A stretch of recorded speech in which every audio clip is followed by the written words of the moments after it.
Hello everybody, this is Marcus Toole, and I am sitting in my home orchard in front of my Arctic Frost Satsuma orange tree, and it is April 3rd, 2025. This is the first installment of what I think will be a two-part video on citrus fruit and climate, and particularly citrus fruit in a South Georgia 9A, 8B kind of climate. Now, when we get into the whole conversation of growing fruit trees of any kind, a very important part of that conversation is climate and overall environmental conditions. I'm a member of a number of Facebook groups, garden relating, or orcharding related Facebook groups, and every now and then you'll get a question, especially on the sort of the general groups. You know, I have 2 acres of land and I want to grow fruit trees. What do you recommend? I saw a post this week that said exactly that. And people are blurting out all kinds of suggestions about growing apples or growing this or that, the other. But the thing is, we got no word about climate. And so I don't know whether to recommend apples or honeyberries or banana trees. I know nothing about the growing conditions of that person, so I don't even know where to start to make a recommendation other than to say, well, you know, what is your climate? And maybe start with asking some people who grow fruit trees in your climate that works. A good place for information is, and actually it's a better place than your nursery, is your farmer's market. Go to your farmer's market and find a vendor who grows produce, fruit that's locally grown, that they grow themselves, and ask for information about what they do and their varieties, and chances are good you'll get the real answer. You go to your nursery and, you know, they'll have some stuff on hand and they'll try to sell you that stuff, and the person talk to you may or may not know what they're talking about, and even if they do know what they're talking about, they're going to have a real motive to sell you what they were able to get from their supplier and what they have on hand, rather than what may actually be best in your climate and in your conditions. And so be forewarned, get information, especially if you're totally new, get some information from people who kind of know what they're talking about in terms of your area. Now, in a conversation about climate, the first thing to be aware of, one of the first things you're going to encounter is the USDA zone map. So when you go to buy a tree, whether it's a fruit tree or ornamental tree, chances are, if you look at the tag, it's going to say this is rated for Hardiness Zone 8. What does that mean? Well, Hardiness Zone are these zones, and they're numbered. 0 is the North Pole to, equator. I don't know what it is, but basically the hardiness zones around here are is Hardiness Zone 8 and Hardiness Zone 9, and they're done in 10-degree increments. Hardiness Zone 9 it just refers to the median low temperature in your area. So this past winter, the coldest it ever got this winter was 22 degrees. The winter before that, the coldest it ever got that winter was, I think, if I remember correctly, it got down to about 23. And then the winter before that, the coldest it got down to was 16 degrees. And the winter before that, the coldest it got down was maybe 26 degrees. I don't remember that far back. And so the way the USDA comes up with that map is that they take all those years the median, the low temperature for each year for a long period of time, 20, 30 year period of time for an area, and they average them together, and then that comes with your median low temperature. And if your median low temperature is between 20 degrees and 30 degrees, you're going to be in a zone 9 climate. If it's between 20 degrees and 25 degrees, you're going to be in a zone 9A climate. If it's between 25 degrees and 30 degrees, you're going to be in a zone 9B climate. If your median low temperature is between 20 degrees and 10 degrees, you're going to be in a zone 8 climate. And if it's between 20 degrees and 15 degrees, you're going to be in a zone 8B climate. And so on it goes. And so right here in Statesboro, Georgia, southeast Georgia, I am on the border between Hardiness Zone 9A and 8B. And so when you look at a zone map, I mean, that border goes right through Statesboro and cuts Bullitt County in half. I don't know how the USDA comes up with that line, because the weather station they are basing that off of is at the airport. And there's just one, as far as I know, there's just one weather station in the county. So I don't know how they come up with that line, but they do. But what I do know is that if you I've gone back with the data on that from that weather station 20 years, and I calculated it on my calculator, and I come up with a median low temperature for the last 20 years has been 22 degrees. That is a hardiness zone 9A by definition. And here, my orchard is in downtown Statesboro. I'm literally surrounded by business district, and so I'm probably on a cold nights a degree or two warmer than that weather station. So I'm for sure where I am in a zone 9A climate. So what does that mean for me? Does that mean that I can grow anything that can take 20 degrees and warmer? Well, not necessarily. Not just anything. Because here's the catch. That's the median low temperature. I do go down to 16 degrees about once or twice every 5 years.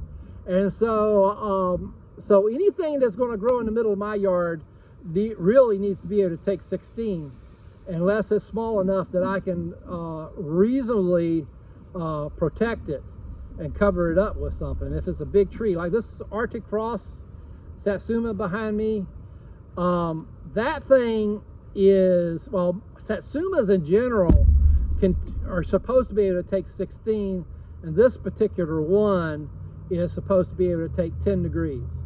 And so once they're mature, they have to have protection when they're little, but once they get mature here, they can take our winters. And so this tree can be in the middle of the yard.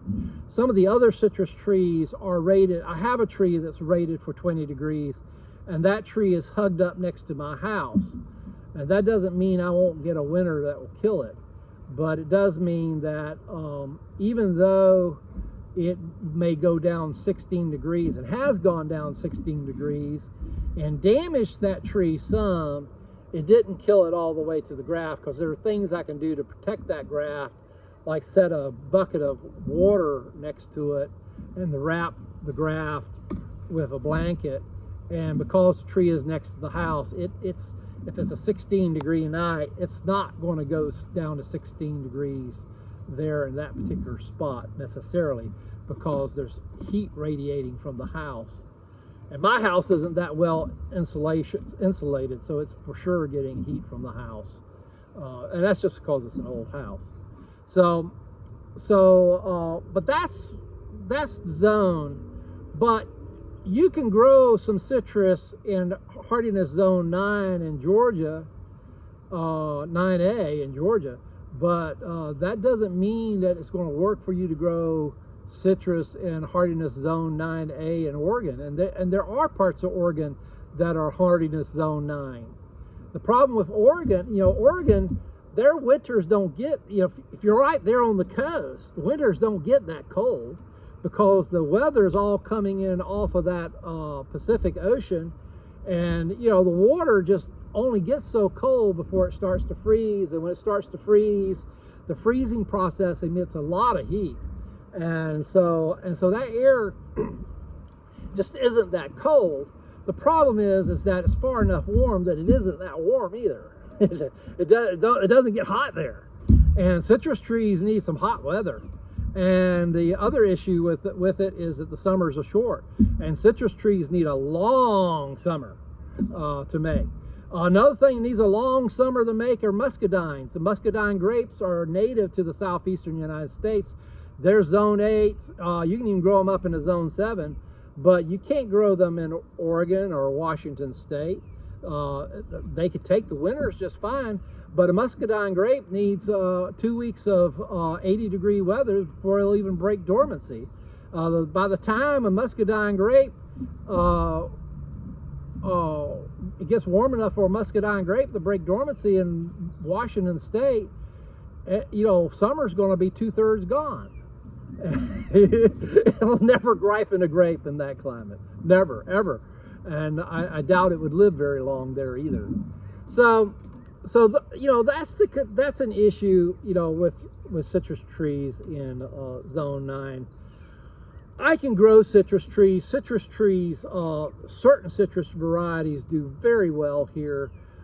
Just be aware that if you're in southeast Georgia or South Georgia in a Zone 9A or 8B climate, even the citrus trees, I may one day get a freeze that will kill this tree behind me, or at least the above ground parts of it. In my lifetime, one time has it gone below 10 degrees here. And that happened, I can't remember if it was 89, 88 or 89. I think it was 89. I was in college at the time, and we got a winter that got down to 3 degrees, I think is what it got here. That would probably kill every citrus tree in my yard. Wouldn't kill the flying dragon rootstocks that most of them are on. And it may not kill the roots of this tree. This tree's on its own root. Probably wouldn't kill the roots. So this tree would probably come back as a sucker. But all the trees that are grafted, I would probably lose every one of them if it went down to 3 degrees. And it's going to go down to 16 degrees often enough that if the tree has to be covered up at 16 degrees, you're not going to be able to deal with a tree that gets as big as the one behind me gets. One of the reasons to have it on a flying dragon rootstock is the flying dragon rootstock will help you keep that tree at a manageable size. This tree, you just can't cover it up. It's just way too big. And if you could cover it up, it would cost you more money to do it than what the fruit that it produces would be worth. And that's just a consideration of it. So this tree's in the middle of the yard, but it's a tree that can take whatever this climate's winter is likely to throw at it. And then there's some others that are rated to 16 degrees in the yard, and I'm taking a risk with them, but it's a risk I'm willing to take, because I'm pretty sure their tolerance goes a little bit below the 16 degrees, provided it doesn't stay down there long enough. And I can protect the graft. I may not be able to protect the whole tree, but I can protect the graft with a blanket and a 5-gallon bucket of water. And I can't protect it if it's going down to 0, but I can if it's going down to, say, 15 or 13 or 14, something like that. This video was inspired by a guy Kona, Hawaii, who has a YouTube channel. It's called The Green Garden Guy. I should have mentioned that earlier because I really want to make some comparisons between this climate and the one that he's dealing with, because we're both dealing with climates that are kind of marginal in some ways for citrus trees. My climate's marginalized because of our winters. His climate, I think he's in a zone 10 climate. He's up on a volcano in Hawaii, so he's in an alpine climate. It's a zone 10 climate, so his winters he doesn't get freezing weather in the winters, I don't think, but he does. His summers aren't very hot, and it gets enough heat that he's able to grow things like oranges and lemons and limes, but he doesn't have a lot of success with things like grapefruit, because grapefruit actually requires some heat to sweeten up, a fair amount of heat to sweeten up. And so some of his limitations have to do with the fact that it just doesn't get hot enough for a lot of things. He also has some soil limitations. In his climate, it doesn't work to use flying dragon rootstock because the roots of flying dragon aren't big enough and efficient enough. His soil's poor because it's a tropical climate and it's a wet climate, and when you have a wet climate, the soil, the nutrients just don't stay in the soil. Here, my soil's very rich, and it's a nice, dark, loamy, sandy loam with lots of organic matter. It's nice and black. It's got rich. I do fertilize my citrus trees. I give them. Lately, I've been using blueberry fertilizer, which is a high nitrogen fertilizer that's kind of acidic. Citrus don't mind some acidic soil, so. And I'm already buying it for the blueberry bushes, so why not? And it's cheap. So it's a quarter of the price of citrus fertilizer that's specifically formulated for citrus trees.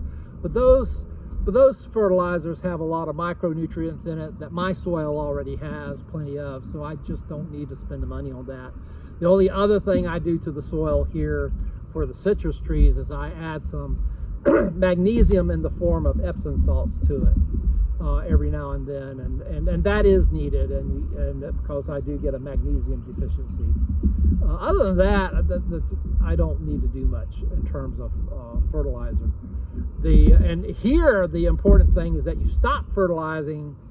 You fertilize. You don't start fertilizing until April. You do it for April 1st. You hit them 4 times with a high nitrogen fertilizer between April and July 1st. After July 1st, you don't touch them with fertilizer anymore, because you don't want the trees actively growing in the fall. You want them to shut down when September gets here. You want the things to shut down. You want them to harden off, and you want those trees, the leaves to be mature, hard, firm leaves that aren't going to freeze to death when you get a cold snap in December and January that might kill a tree that has tender new growth in it.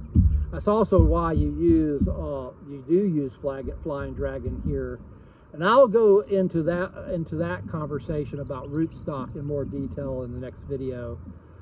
This video is going to be too long very shortly, so I'm going to cut it off here. Stay tuned for part B, or part 2.